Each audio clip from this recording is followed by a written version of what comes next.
ஏய் செல்வி, சொல்லுடி. எனக்கு இந்த கொஸ்டின் மட்டும் சொல்லி தரியா? ஐயோ, எனக்கு அந்த கொஸ்டின் தெரியும். ஆனால் இப்போ சொல்லிக் கொடுக்க எனக்கு டைம் இல்லை. எனக்கே நான் ரிவைஸ் பண்ணணும். லாஸ்ட் 5 மினிட்ஸ் தான் இருக்குது. அதனால இப்போலாம் சொல்லிக் கொடுக்கணும். சாரி. எனக்கே படிக்க டைம் இல்லை, இவளுக்கு சொல்லி தரணும். யார் கால் பண்ணுறா? ஓ இவளா? சொல்டி.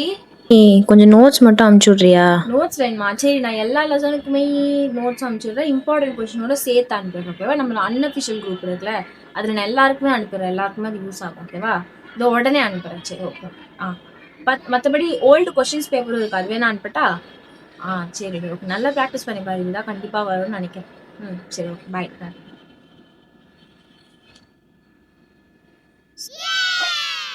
படிச்சிட்டிங்களாடி? நம்புங்கடி, நான் படிக்கவே இல்லை. நைட் ஃபுல்லாக சேர்ந்து திங்ஸ் உட்காந்து ஃபுல்லாக பார்த்துட்டு வந்திருக்கேன். சத்தியமாக ஒன்றுமே படிக்கல. நான் ஃபெயில் தான். இந்த எக்ஸாம் நான் கடவுளுக்கு விட்டுட்டேன். நிஜமாக ஃபெயில்டி, நம்புங்கடி. நீங்கள் வேணால் ரிசல்ட் வரும்போது பாருங்கள், அப்போ நம்புங்க. நிறைய ஃபெயில்டி கூட நம்மளுக்கு என்ன ஜாலியாக இருக்கிறதாண்டி வாழ்க்கை. இருக்கிறது ஒரு வாழ்க்கை.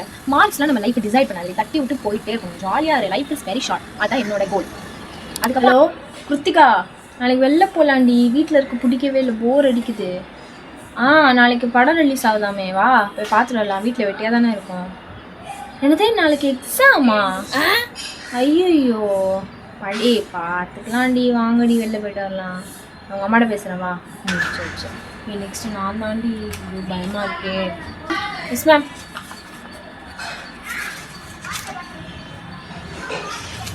ஏய் எவ்வளோடி? 95டி.